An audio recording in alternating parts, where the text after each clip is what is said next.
नमस्कार साथियों, आपका स्वागत है मेरे YouTube चैनल पर। आज हम कक्षा छठी की भूगोल की किताब का पाठ 4 करेंगे, जो कि सीटेट के लिहाज से बहुत ही ज़्यादा ज़रूरी है। तो चलिए शुरू करते हैं। आप पिछले अध्याय में ग्लोब के महत्व के बारे में पढ़ चुके हैं। ग्लोब में अध्ययन की कुछ सीमाएं होती हैं। हमने अभी पिछले पाठ 3 में पढ़ा था ग्लोब के बारे में, जो पृथ्वी के समान ही, अगर हम कहें तो पृथ्वी के समान ही एक संरचना होती है। ठीक है, जब हम पूरी पृथ्वी का अध्ययन करना चाहते हैं तो ग्लोब हमारे लिए काफ़ी उपयोगी साबित होता है। लेकिन जब हम पृथ्वी के केवल एक भाग, जैसे अपने देश, राज्य, जिले, शहरों, गाँवों के बारे में अध्ययन करना चाहते हैं, तो ये हमारे लिए उतना ही उपयोगी साबित नहीं होता। क्यों साबित नहीं होता? क्योंकि जब हम ग्लोब की बात करते हैं तो ग्लोब का जो आकार है वो एक लिमिटेड, मतलब उसकी जो शेप है वो एक लिमिट के साथ ही बड़ी हो सकती है ना। अब मुझे अपने शहर के बारे में, मुझे दिल्ली के बारे में मतलब पता करना है कि दिल्ली कितनी बड़ी है, दिल्ली में कौन सी जगह कहाँ है, कौन सा सड़क कहाँ है। तो मेरे लिए पॉसिबल नहीं है कि मैं ग्लोब पे वो सारी इन्फॉर्मेशन चेक कर सकूँ, और ना ही ये ग्लोब पर पॉसिबल है कि वो छोटे छोटे शहरों को या देशों को बहुत ही डिटेल्ड उसके जो मैप है उसको दिखाए। ठीक है, तो अब हम क्या कर सकते हैं ऐसी स्थिति में हम मानचित्रों का उपयोग करते हैं। मानचित्र क्या होते हैं? मानचित्र की परिभाषा होती है, मानचित्र पृथ्वी की सतह या उसके एक भाग के पैमाने के माध्यम से चपटी सतह पर खींचा गया चित्र है। तो मानचित्र की परिभाषा क्या होगी? मानचित्र पृथ्वी की सतह या इसके एक भाग का पैमाने के माध्यम से चपटी सतह पर खींचा गया चित्र है। यानी कि अभी हम जब देख रहे थे कि ग्लोब जो है वो कर्व्ड है, लेकिन मानचित्र ऐसा नहीं है। मानचित्र क्या है कि जो ग्लोब के ऊपर हमारा जो स्थान है उसका एक चपटा रिप्रेजेंटेशन है। ठीक है, एक भाग का पैमाने के माध्यम से चपटी खींचा गया चित्र होता है। लेकिन ये गोलाकार सतह को पूरी तरह चपटा करना असंभव है। जैसे अगर हम ऑरेंज को ही देखते हैं, अगर हम ऑरेंज का छिलका बिल्कुल प्रॉपर निकालें और बिल्कुल उसको फ्लैट करने की कोशिश करें तो वो कुछ ऐसा सा होगा, ऐसा ना, कुछ ऐसा सा हमारे लिए पॉसिबल नहीं है कि हम बिल्कुल उसको फ्लैट वो कर लें, है ना। तो हम मतलब थोड़ा सा मुश्किल हो जाता है हमारे लिए। तो हम वो ऑलमोस्ट, मतलब हम बोल सकते हैं कि मानचित्र जो है वो लगभग सतह के समान जो है वो दिखाई देता है, एग्जैक्ट नहीं। ठीक है, मानचित्र हमारी विभिन्न ज़रूरतों के लिए आवश्यक है। यह कुछ मानचित्र एक छोटे क्षेत्र या कुछ तथ्यों को दर्शाते हैं। जो कुछ मानचित्र होते हैं वो किसी छोटे क्षेत्र या फिर किसी तथ्य को दर्शाते हैं। जैसे कि आपने अब मेट्रो में कभी ट्रैवल किया होगा तो आप देखते होंगे कि जो मानचित्र है, हर एक जो स्टेशन होता है उसके पास एक मानचित्र होता है ना। दिल्ली में मेट्रो रूट को दर्शाता है वो, है ना। तो ऐसे जो मानचित्र है वो किसी छोटे क्षेत्र को भी दिखा सकता है और पर्टिकुलर किसी तथ्य को भी दर्शा सकता है। दूसरे मानचित्र में एक बड़ी किताब की तरह तथ्य हो सकते हैं। अब मानचित्र जो है वो बड़ा भी हो सकता है और उसमें बड़ी किताब की तरह बहुत सारे तथ्य भी हो सकते हैं कि कहाँ नदियाँ हैं, कहाँ जंगल हैं, कहाँ सड़कें हैं, ये सारी चीज़ें भी हो सकती हैं। जब बहुत से मानचित्र को एक साथ रख दिया जाता है तो एक एटलस बन जाता है। एटलस क्या होता है? जब बहुत सारे मानचित्र होते हैं ना, डिफरेंट टाइप के, मतलब स्पेशल कैटेगरी के जितने भी मानचित्र होते हैं, जो बच्चे स्कूल जाते हैं उन्होंने भी देखा होगा, आजकल एटलस की किताब दी जाती है। उसमें ना एटलस की किताब में मतलब जैसे एक मैप है, उसके ऊपर आपको रिवर्स के बारे में बताया, दूसरे मैप में आपको फॉरेस्ट के बारे में बताया, तीसरे मैप में आपको रोड्स के बारे में बताया, चौथे मैप में आपको वेदर में कि कहाँ कहाँ कितनी बारिश होती है इसके बारे में बताया। तो ऐसे कलेक्टिवली बहुत सारे टाइप हो जाते हैं मैप के, और उनको जब कंपाइल किया दिया जाता है, मिला दिया जाता है, एक साथ इकट्ठा कर दिया जाता है, तो हम उसको एटलस बोलते हैं। एटलस विभिन्न प्रकारों और अलग अलग पैमाने से खींची गई मापों पर आधारित होते हैं। ठीक है, मानचित्र से एक ग्लोब की अपेक्षा हमें ज़्यादा जानकारी प्राप्त होती है। जैसे मैंने पहले ही बताया कि जब हम किसी क्षेत्र विशेष के बारे में जानकारी लेना चाहते हैं तो हम मानचित्र का उपयोग करते हैं, क्योंकि वो हमें ज़्यादा जानकारी देता है। मानचित्र विभिन्न प्रकार के हो सकते हैं, इनमें से कुछ को नीचे वर्णित किया गया है। तो मानचित्र वैसे तो बहुत प्रकार के होते हैं, लेकिन हमें कक्षा छठी के अनुसार ही पढ़ना है, तो मात्र 3 प्रकार के मानचित्र हमें इसके बारे में पढ़ाए जाएंगे। ठीक है, पहला है भौतिक मानचित्र। भौतिक मानचित्र क्या होता है? चलिए इसके बारे में पढ़ते हैं। पृथ्वी की प्राकृतिक आकृतियों जैसे पर्वत, पठारों, मतलब प्लेट्यूज, मैदानों, नदियों, महासागरों इत्यादि को दर्शाने वाले चित्र को भौतिक या उच्चावच मानचित्र कहा जाता है। ऐसे मानचित्र जो प्रकृति के द्वारा बनाए हुए हैं, हमारा उसमें कोई रोल नहीं है, वो वाले मानचित्र को हम बोलते हैं भौतिक मानचित्र। ठीक है, इसमें क्या क्या चीज़ें शामिल होती हैं? पठार, पर्वत, मैदान, नदियाँ, महासागर, ये सारी। ये क्वेश्चन जब मैंने सीटेट का पेपर दिया था तो उसमें से भौतिक मानचित्र में से आया था कि किस प्रकार के मानचित्र में पर्वत, पठारें या मैदानों का वर्णन हमें मिलता है। तो ऑप्शन में मुझे दिया हुआ था भौतिक मानचित्र, राजनीतिक मानचित्र और थीमेटिक। अभी हम उसके बारे में पढ़ेंगे, तो आप इसको बहुत ध्यान से करिएगा कि किस मानचित्र में क्या चीज़ें दी होती हैं। हमारा दूसरे टाइप का मानचित्र है राजनीतिक मानचित्र। ये किसको बारे में वर्णन करता है?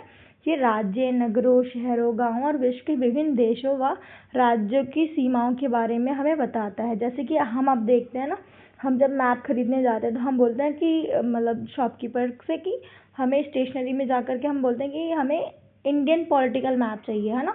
तो पॉलिटिकल मैप मतलब वो हमें इंडिया की पूरी बाउंड्री बताएगा, इंडिया का बॉर्डर कहाँ है, इंडिया का स्टेट कौन से कहाँ है, कौन स्टेट की क्या मतलब बॉर्डर्स है और कहाँ से कहाँ कौन सा स्टेट है ना। तो हम ऐसे याद कर सकते हैं कि जो राजनीतिक मानचित्र है वो हमें शहर और राज्य के बारे में जानकारी देता है, और भौतिक मानचित्र मतलब जो हमें नेचर ने जैसे एज इट इज़ दिया है हम उसको ही दर्शाते हैं मैप पे। अब आता है थीमेटिक मैप। थीमेटिक मैप क्या है भाई? थीमेटिक कुछ मानचित्र विशेष जानकारी प्रदान करते हैं, जैसे सड़क मानचित्र, वर्षा मानचित्र और उद्योगों आदि के विवरण दर्शाने वाला मानचित्र इत्यादि। इस प्रकार के मैप को थीमेटिक मानचित्र कहते हैं, यानी जो किसी स्पेशल पर्पस से ही बनाया। जैसे मैंने आपको बताया ना कि जब मेट्रो में हम ट्रेवल करते हैं तो मेट्रो रूट को दर्शाने के लिए वहाँ पे एक मैप होता है, तो हम उसको थीमेटिक मैप की तरह भी ले सकते हैं, क्योंकि हमें पर्टिकुलर मेट्रो रूट के बारे में मानचित्र से जानकारी मिल रही है ना। तो वैसे ही हमें सड़क निर्माण मतलब सड़क कौन सी सड़क कहाँ है इसके बारे में भी जो जानकारी मिलती है वो सड़क मानचित्र से मिलती है। वर्षा कितनी कहाँ होती है, ये हमें वर्षा मानचित्र के बारे में जानकारी मिलती है। ठीक है, तो 3 तरीके के मैप हमने पढ़ लिए हैं, तीनों को हम याद रखेंगे। भौतिक मानचित्र जो हमें नेचर से जो भी चीज़ें एज इट इज़ अर्थ को जैसा मिल रही है उसको दर्शाती है, जिसमें पहाड़, पर्वत, ये सारी चीज़ें आ जाती हैं। फिर राजनीतिक मानचित्र जिसमें देशों, नगरों, शहरों के बारे में दर्शाया गया है। और फिर थीमेटिक मानचित्र जिसमें हम स्पेशल फीचर्स जैसे सड़क हो गई, या फिर वर्षा कहाँ कितनी हो रही है, उद्योग कहाँ कितने हैं, वन कहाँ कितने हैं, इनके बारे में हमें जानकारी देता है वो थीमेटिक मानचित्र। अब मानचित्र के 3 घटक होते हैं। इस वाले पॉइंट को हम जल्दी जल्दी कवर कर लेंगे, इसमें कुछ ज़्यादा डिटेल्ड नहीं है। तीनों घटकों को अच्छे से बस एक बार पढ़ लेंगे कि क्लियर हो जाए कॉन्सेप्ट। पहला घटक है दूरी। दूरी क्या होती है? जैसे हमारा ग्लोब, हमारी खुद अर्थ कितनी बड़ी है ना, तो हमारे लिए अर्थ पे हमने हमारा जो कंट्री है वो भी कितनी बड़ी है, यहाँ पे इंडिया। तो हम इंडिया को कैसे दर्शाएंगे इतने से मैप में ना, पॉसिबल नहीं है। तो हम ना एक जैसे पर्टिकुलर एक मेजरमेंट की रेशियो में कर लेते हैं। जैसे कि अगर हमें 10 किलोमीटर कहीं पे दर्शाना है, मुझे अपनी कॉलोनी का मैप निकालना है, तो मैं 10 किलोमीटर का कैसे पेपर पे ड्रॉ करूँगी?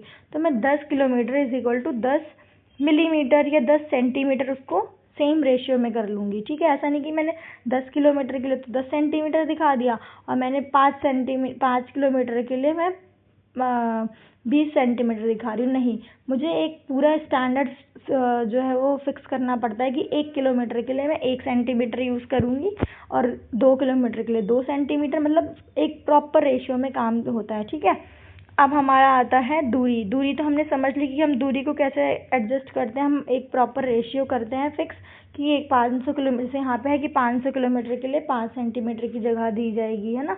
तो ऐसे ही हम इसको फिक्स कर लेते हैं। दूसरा है दिशा।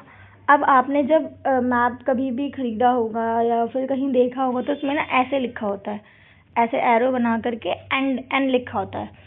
क्यों? इसका क्या मतलब है? इसका मतलब ये है कि नॉर्थ डायरेक्शन इस दिशा में है, यानी कि उत्तर डायरेक्शन जो है वो इस दिशा में है, और बाकी सारी डायरेक्शन आप उससे आसानी से पता लगा सकते हैं। मैंने आपको पिछले चैप्टर में भी बताया था कि जब भी आप ज्योग्राफी पढ़ेंगे उससे पहले आपको दिशा का बिल्कुल कॉन्सेप्ट क्लियर होना चाहिए, कौन सी दिशा कहाँ पर है। ठीक है, तो उत्तर जब हमें दिया होता है तो हम बिल्कुल दक्षिण के बारे में पता कर लेते हैं, बिल्कुल अपोजिट डायरेक्शन, और यहाँ पे हमारा पूर्व है और यहाँ पे हमारा पश्चिम साइड है। तो मानचित्र में जो है हमें ये सारी दिशाओं का ज्ञान हमें होना चाहिए। अधिकतम मानचित्र के ऊपर दाहिने तरफ एक तीर का निशान बना होता है जिसके ऊपर अक्षर U लिखा होता है। जैसे मैंने आपको बताया, यह तीर का निशान उत्तर दिशा की ओर दर्शाता है।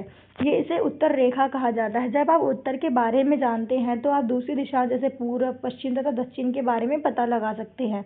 4 प्रमुख दिशाएं होती हैं, 4 प्रमुख दिशाएं जिनको मैंने सर्कल किया हुआ है, उत्तर, पूर्व, पश्चिम और दक्षिण। ठीक है, ये प्रधान दिग्बिंदु कहे जाते हैं। तो अगर आपसे पेपर में बोला जाता है कि कितने प्रधान दिग्बिंदु हैं, तो आप बोलेंगे 4। ठीक है, ये प्रमुख 4 दिशाएं हैं। बीच की 4 दिशाएं उत्तर पूर्व, यानी कि ये उत्तर और पूर्व के बीच, फिर दक्षिण पूर्व, दक्षिण और पूर्व के बीच में। ठीक है, फिर दक्षिण पश्चिम, दक्षिण और पश्चिम के बीच में, और उत्तर पश्चिम, उत्तर और पश्चिम के बीच में। ये सारी दिशाओं जो हैं हमें मदद करती हैं और अच्छे से डायरेक्शन को सही डायरेक्शन में जाने के लिए, है ना। जैसे कि अगर हमसे कोई बोले कि हमें उत्तर दिशा में जाना है, तो अगर हमें सेम उत्तर दिशा में जाना है, नो प्रॉब्लम। बट अगर हमारा जो जहाँ में जाना है वो डेस्टिनेशन है वो इस साइड है, तो हमसे बोल सकता है कि आपको उत्तर पूर्व दिशा में जाना है ना। तो हम इजीली क्या कर सकते हैं, चीज़ों को, मतलब जहाँ पे हमें पहुँचना है इजीली इस डायरेक्शन में हम जा सकते हैं। ठीक है, फिर यहाँ पे एक दिक् सूचक यानी कि कंपास दिया हुआ है। आपको पता है कि कंपास की जो मतलब ये वाली साइड होती है, ये हमेशा उत्तर की तरफ हमें दर्शाती है कि उत्तर दिशा किस तरफ है। फिर ये प्रतीक है, ये प्रतीक आपके लिए बहुत ज़्यादा इम्पोर्टेंट है कि ये मतलब हमने डिसाइड नहीं करे कि मेरा मन है तो मैंने रेल लाइन के लिए इसकी जगह ये वाला यूनिट मतलब इमेज यूज़ कर लिया, ऐसा नहीं है। ये गवर्नमेंट डिसाइड करती है कि मैप में जैसे रेलवे लाइन के लिए क्या सिंबल्स यूज़ होने हैं, सड़कों के लिए क्या सिंबल्स यूज़ होने हैं, सीमा के लिए क्या सिंबल यूज़ होने हैं, नदी के लिए क्या यूज़ होना है। तो हमें ना एक बार इसको बस अच्छे से देख लेना है कि रेलवे लाइन के लिए देख सकते हैं हम कौन कौन से सिंबल्स हैं। ये पटरियों के, अगर बड़ी लाइन है तो ये, मीटर लाइन है ये, और रेलवे स्टेशन है तो ये सिग्नल होता है। ठीक है, सड़क अगर पक्की है तो 2 पैरेलल लाइंस, और कच्ची है तो 2 डॉट डॉट करके पैरेलल लाइंस। ठीक है, फिर सीमा जो है, अंतर्राष्ट्रीय सीमा इस तरीके से होती है, थोड़ा हाईलाइटेड एंड डॉट्स। ठीक है, राज्य सीमा थोड़ी कम हाईलाइट, और जिला सीमा के बीच कोई डॉट भी नहीं है, सिर्फ लाइंस है। ठीक है, फिर नदियों के लिए ये वाला सिंबल यूज़ है, कुएं के लिए डॉट ओनली, तालाब के लिए भी, मतलब तालाब लाइक पिक्चर की आप अच्छे से देख सकते हैं। नहर के लिए ये देखिए, नहर के लिए थोड़ा सा जैसे नदी से अलग होते हुए जा रही है एक रिवर, मतलब एक हिस्सा, उसको नहर दिखाया गया, और पुल को ऐसे दिखाया गया। तो इसको एक बार इमेज को अच्छे से देख लें कि पेपर में अगर मान लीजिए खाली इसका सिंबल आ जाता है कि ये किस चीज़ का सिंबल है, तो ये मंदिर का सिंबल है, ये गिरजाघर का, ये मस्जिद का, और ये छतरी का। ठीक है, पोस्ट ऑफिस के लिए पीओ, पोस्ट एंड टेलीग्राफ के लिए पीटीओ, एंड पुलिस स्टेशन के लिए पीएस लिखा जाता है। ठीक है, बस्ती के लिए ये लिखा जाता है, मतलब ये सिंबल है, देख सकते हैं जैसे गलियों का और घरों का संरचना होती है उस तरीके से दिया हुआ है। और कब्रिस्तान के लिए ये, पेड़ के लिए ये, और घास के मैदान के लिए ये दिया होता है। ठीक है, ये हमारे सिंबल्स हैं जो हम यूज़ करते हैं मैप में चीज़ों को और अच्छे से दिखाने के लिए। ठीक है, ये सभी यह किसी भी मानचित्र का प्रमुख तीसरा घटक होता है। किसी भी मानचित्र पर वास्तविक आकार और प्रकार से भिन्न आकृतियाँ जैसे भवनों, सड़कों, पुलों, वृक्षों, रेल की पटरियाँ या कुओं को दर्शाना संभव नहीं होता, इसलिए वह निश्चित अक्षरों, छायाओं, रंगों, चित्रों और रेखाओं का उपयोग करके दर्शाया जाता है। ये प्रतीक कम स्थान से अधिक जानकारी प्रदान करते हैं। इस प्रतीकों के इस्तेमाल के द्वारा मानचित्र को आसानी से खींचा जा सकता है। जैसे मैंने आपको बता दिया, ये सारे प्रतीक हैं, ये बहुत इंपॉर्टेंट है हमारे लिए। ठीक है, मानचित्र की एक विश्वव्यापी भाषा होती है जिसे आसानी से समझ सकते हैं।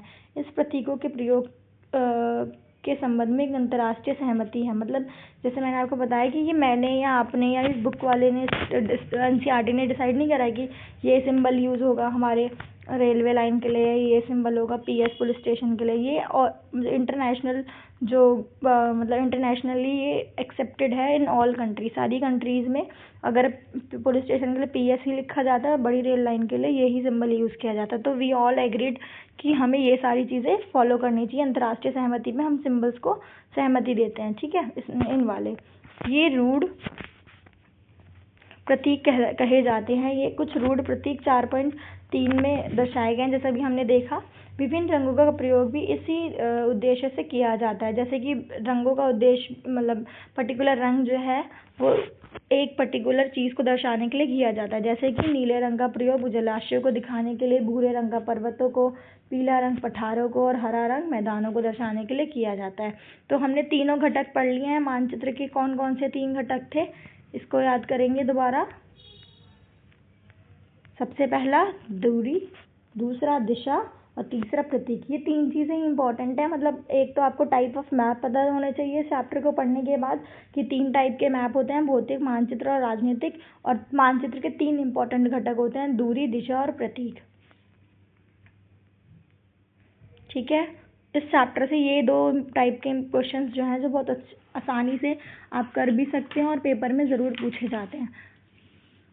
अब एक होता है खाका, मतलब कि जैसे हम प्री प्लान कर लेना किसी चीज़ को, है ना। मतलब एक तरीके से जब हम किसी जाते हैं, आपने कभी बचपन में बताया होगा कि आप अपने दोस्त को रास्ता बताते होंगे तो आप बोलते होगे कि सीधे गली से जाना, फिर ऐसे मुड़ना, फिर यहाँ शॉप आएगी, फिर राइट जाना, फिर लेफ्ट जाना, है ना।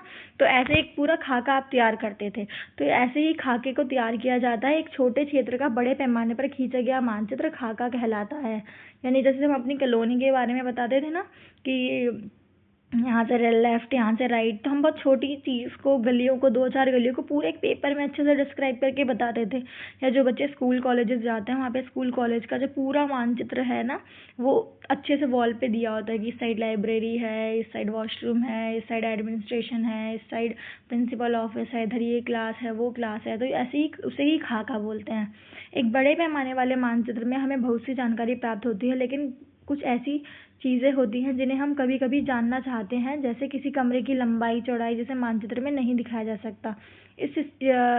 उस समय हम लोग बड़े पैमाने वाले एक मानचित्र खींच सकते हैं जिसे खाका कहा जा सकता है। मैंने आपको पहले बताया ना कि पर्टिकुलर किसी बिल्डिंग का, पर्टिकुलर किसी रूम का, पर्टिकुलर किसी एरिया का, छोटे एरिया का हम जब अच्छे से एक्सप्लेन करते हैं किसी मानचित्र पे तो उसको हम खाका बोलते हैं। ठीक है, तो इस चैप्टर में 3 इंपॉर्टेंट चीज़ें थी करने के लिए। पहला तो मानचित्र के प्रकार, दूसरा मानचित्र के घटक, 3 घटक हमने पढ़े, दिशा, प्रतीक और दूरी। ठीक है, और उसके बाद खाका। तो चलिए मिलते हैं नेक्स्ट वीडियो में, और तब तक आप अपनी प्रिपरेशन चालू रखिए और प्रीवियस ईयर ज़रूर देते रहिएगा। आप प्रीवियस ईयर के लिए यूट्यूब पे भी सर्च कर सकते हैं। मैं तो कहूँगी कि आप PDF डाउनलोड करिए गूगल से जा करके प्रीवियस ईयर की, और फिर दीजिए, और जो भी गलतियाँ होती हैं उनको राइट डाउन करिए और उनको रिवाइज़ करिए। यही मेरी ट्रिक थी, मैंने फर्स्ट अटैम्प्ट में अपना CTET क्लियर किया था और इससे बहुत ही ज़्यादा हेल्प मिलती है। ठीक है, तो चलिए मिलते हैं नेक्स्ट वीडियो में।